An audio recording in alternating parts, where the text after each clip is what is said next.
मुझे बताइए कि कल की जो प्रेस कॉन्फ्रेंस हुई है शौकत साहब की, यकीनन बहुत सारी दीगर उन्होंने पॉजिटिव बातें की, लेकिन अब जो इंटरनेशनल इम्पैक्ट पड़ने जा रहा है, इन्होंने कल कहा था कि 2 से 3 महीने तक कीमतें नीचे नहीं आएंगी और उसके बाद डेवलपमेंट हमने ये भी देखी कि पिछले 7 साल में इतना ज़्यादा ऑयल की कीमतें नहीं हुई जितनी कल हो गई थी। तो इस सब में आप कुछ रे ऑफ होप देंगे या आपके पास भी वही सिचुएशन है? नहीं, देखिए मेरा पॉइंट ऑफ व्यू बड़ा क्लियर है और मैं इसमें जो है सबको एक बात बता रहा हूँ। और अगर आप भी देखें तो पिछले 8 हफ्तों में से 7 हफ्तों में या 6 हफ्तों में जो है जो हफ्तावार जो है महंगाई वो नीचे आई है। और उसकी बुनियादी वजह ये है कि खाने पीने की चीज़ों की कीमतें, सब्जियाँ, फ्रूट, चंद एक दालें, चिकन, एग वगैरह, उसमें जो है हमने देखा है कि गिरावट आई है। और उसी पीरियड में 2 महीने में हमने देखा कि फ्यूल एडजस्टमेंट जो है इलेक्ट्रिसिटी की वो भी ऊपर हुई, जिससे बिजली के बिल बढ़े और पेट्रोल की कीमत में भी इजाफा हुआ। 2 दफा हुआ, 5 रुपए भी हुआ, फिर 4 रुपए भी हुआ और मुतवक्के है कि 1 तारीख को भी होगा, क्योंकि आपने भी खुद बता दी बात कि ये जो है आलमी मार्केट में पेट्रोल की कीमतें बढ़ रही है जी। अब बात यह है कि हमारा एज अ पॉलिसी साजी काम करने का तरीका जो है, जो हम जिस तरीके से काम करते हैं, जिससे आवाम को खैर इतना नहीं पता लगता, हम कोशिश ये करते हैं कि जो चीज़ हमारे बस में नहीं है ना, हम उसमें तो कुछ कर नहीं सकते। जैसे तेल की कीमत है, जहाँ पे हमें लगता है कि हम कुछ कुशन प्रोवाइड कर सकते हैं, हम उस पर जो है काम करना शुरू कर देते हैं, उसकी सप्लाई साइड बेहतर करना शुरू कर देते हैं। चीनी की एग्जाम्पल ले लें, 125 रुपए किलो थी, अब 90 रुपए किलो आ गई। तो वो किसी तरीके से आवाम का बजट बैलेंस हो जाए। अब वो जो है एक this is the best strategy. अब देखें, आपने ये बात की, आज से 2 दिन पहले एक अमेरिकन प्रेसिडेंट से किसी ने महंगाई पे सवाल पूछा तो उसने एक नाजेबा सी गाली दे दी। इस वक्त महंगाई पे पूरी दुनिया की गवर्नमेंट्स अंडर प्रेशर है और we need to understand this. और हमने इस स्टेज पे कोशिश ये की है कि जो हमसे मकामी तौर पे हो सकता है हम उसको करते रहें। अब दूसरी अच्छी बात ये कि जैसे मैंने आपको बताया कि जिस तरह खाने पीने की अशिया की कीमतों में कमी आ रही है, ये अगर पूरे साल हम इसमें कामयाब रहते हैं और दूसरी तरफ अगर पेट्रोल की कीमत में इजाफा है तो वो उसको कुछ हद तक बैलेंस करेगा। मैं ये नहीं कह रहा कि कोई परेशान नहीं होगा, उसको बैलेंस करेगा। बाकी ये कि सूरत हाल सबके सामने है, इसमें कसूरवार कौन है वो आप बता सकते हैं। अगर तेल की कीमतें बढ़ रही हैं तो, और यही तेल की कीमतें बढ़ रही हैं जिसकी वजह से फ्यूल एडजस्टमेंट आ रही है बिजली की कीमतों में जी। अच्छा, ये तो अभी किस्मत अच्छी है थोड़ी सी कि सर्दियों में बिजली का बिल जो है हमारा, जो उसकी खपत जो हम जिसे कंजम्पशन कहते हैं जी, वो हम इतनी नहीं करते जितनी हम गर्मियों में करते हैं, क्योंकि एसी भी चलते हैं और पंखे भी चलते हैं, सारा कुछ चलता है। तो उसकी वजह से ये जो फ्यूल एडजस्टमेंट्स आई हैं वो काबिल बर्दाश्त थी बिल की शक्ल में। यानी कि गर्मियों में अगर हमारा 1,500-2 हज़ार बिल आता था तो वो सर्दियों में उस फ्यूल एडजस्टमेंट के साथ आया है। अगर खुदा ना खासा गर्मियां होती और ये होता तो ये बिल तो बहुत बढ़ जाते। तो ये हमारे लिए भी एक बड़ी परेशान कुन सिचुएशन है। सर, जिस तरह से आप बता रहे हैं कि आवाम को बहुत सारी ऐसे इकदाम जो आप करते हैं वो आवाम को बता नहीं पाते हैं और डेफिनेटली आवाम इस सारी सिचुएशन से बिल्कुल नजर नहीं आते बिल्कुल ठीक है। तो आवाम जिस सिचुएशन से गुजर रही है सर, इन्फ्लेशन बढ़ते जा रहे हैं, प्राइसेस हाई होते जा रहे हैं, आपने जैसे बताया कि भाई आलमी मार्केट में ये सिचुएशन है तो हम मैक्सिमम कोशिश करते हैं कि प्राइसेस को कम से कम किया जाए। सर, इंस्टेंट सोल्यूशन क्या है आवाम के लिए, रिलीफ क्या है, किस तरीके से इंस्टेंटली आवाम को रिलीफ दिया जा सकता है? क्योंकि सर आप भी कोशिश कर रहे हैं लेकिन कोई तो पॉलिसी होगी ना, क्योंकि हम देखते हैं कि महंगाई बढ़ती जा रही है। आवाम का तो यही कहना है कि हमें ये टेक्निकल चीजें तो समझ नहीं आती, लेकिन एटलीस्ट हमें हुकूमत महंगाई में कमी करे, रिलीफ दे।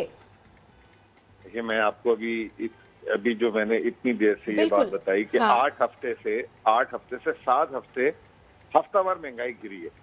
अगर मैं आवाम को बोलूं कि पिछले हफ्ते से 15 रुपए किलो प्याज सस्ता हो गया तो वो आवाम उसको ग्रांटेड लेगी।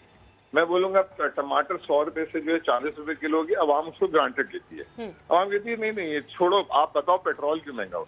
तो बात यह है कि जब पेट्रोल महंगा होगा ना तो सिर्फ हमें हैमर किया जाएगा पेट्रोल पे, जो 10 चीजें उसके साथ सस्ती होंगी उसकी बात नहीं होगी।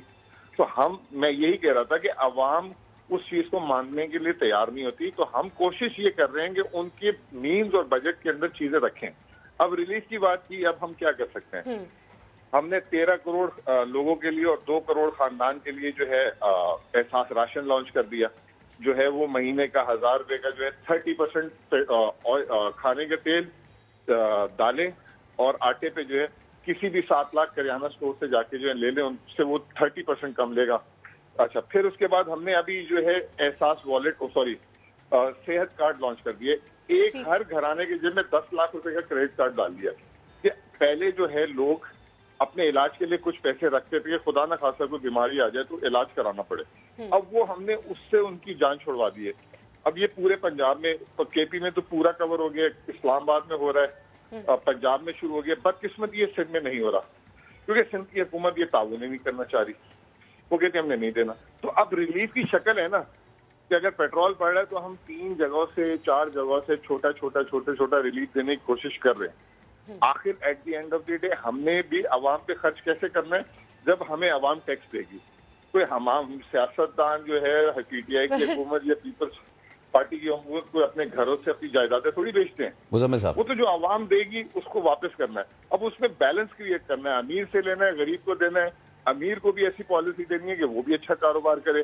तो ये तमाम चीजें, लेकिन होता क्या है कि एक पॉइंट को पकड़ के हैमर किया जाता है, लोगों को जो है मायूस किया जाता है। अब जैसे देखें, पहली तारीख को अगर पेट्रोल बढ़ेगा, पहली खबर ये लगेगी पेट्रोल पंप मार दिया।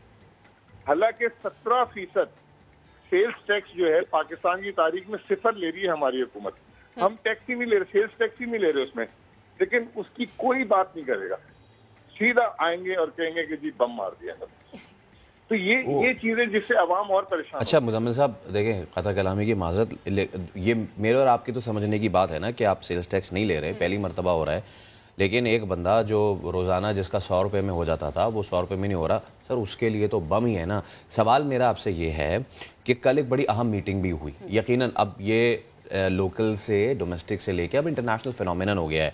आए दिन कभी रशिया यूक्रेन का मामला, कभी कोविड के मामला। तो इस मामले में एक कल हमारी मुकामी स्तर पर बड़ी अहम मीटिंग हुई जिसमें ये कहा गया है कि जी आवाम पे ये जो बढ़ते पेट्रोल के प्राइसेस हैं इसके असरात को कैसे कम किया जा सके। क्या हमें स्टोरेज कैपेसिटी बढ़ानी चाहिए अपनी, या फिर इस तरह के दीगर मामला। तो क्या इस हवाले से आप मुझे अपडेट कर पाएंगे कि ये तो शॉर्ट टर्म है ना सर, एक तो हमने IMF से भी कह दिया है कि जी हम बढ़ाते रहेंगे obviously because we have to return the money back. तो हमारी लॉन्ग टर्म सोल्यूशंस, स्टोरेज बढ़ाना और ये वाले मामला, इस पर थोड़ा सा आप मुझे बताइए प्लीज। लॉन्ग टर्म आपकी ऑयल डिपेंडेंस 85% है। स्टोरेज बढ़ा के क्या कर लेंगे? $90 का अगर ऑयल है तो वो $90 में स्टोर होगा ना आगे। मसला ये थोड़ी है। और आप अगर ये तो रख लें, लेकिन जब $30 पे आएगा तो फिर स्टोरेज हो जाएगी ना सर। एक तो ये, और दूसरे कि हम तो नहीं मुजम्मिल भाई, ये तो मैं दे ही नहीं रहा, ये तो मैं तजवीज नहीं दे रहा। कल ये हुकूमती तजवीज सामने आई है, वो मैं आपको बता रहा हूँ। कहाँ से आई है? मैं तो हर तजवीज में बैठा होता हूँ साथ। सर कल ब्रेकिंग न्यूज चली है और इसमें बाज़ाब्ता इस तरह की 5 से 6, जी मैं यही तो आपसे पूछ रहा हूं कि ये वाली सिचुएशन आप मुझे इस पे बता सकते हैं कि इस तरह की तजावीज सामने आई है, वो कितनी एप्लीकेबल हैं, कितनी ज्यादा प्रोडक्टिव हैं, या कितनी ज्यादा इस पे अमल हो भी सकता है, नहीं हो सकता। देखें, पहली बात तो ये कि मेरे इल्म में नहीं है, क्योंकि मैं तो कल भी इस्लामाबाद, अभी भी इस वक्त इस्लामाबाद में और हर मीटिंग में होता हूँ तकरीबन, ठीक है। दूसरी बात ये कि अभी जैसे एक एग्जांपल देता हूँ, आजकल 20-25 रुपए किलो टमाटर मिल रहे हैं। अब मैं आपको कहूँ कि आप कितने दिन का टमाटर सेव कर सकते हैं? आप 2 महीने का कर लेंगे, 3 महीने का कर लेंगे, ठीक है ना। इसका लॉन्ग टर्म सोल्यूशन सिर्फ एक है, वो ये है कि आपको मुल्क में जो है एनर्जी अपनी प्रोड्यूस करनी होगी, एक्सप्लोरेशन करनी होगी।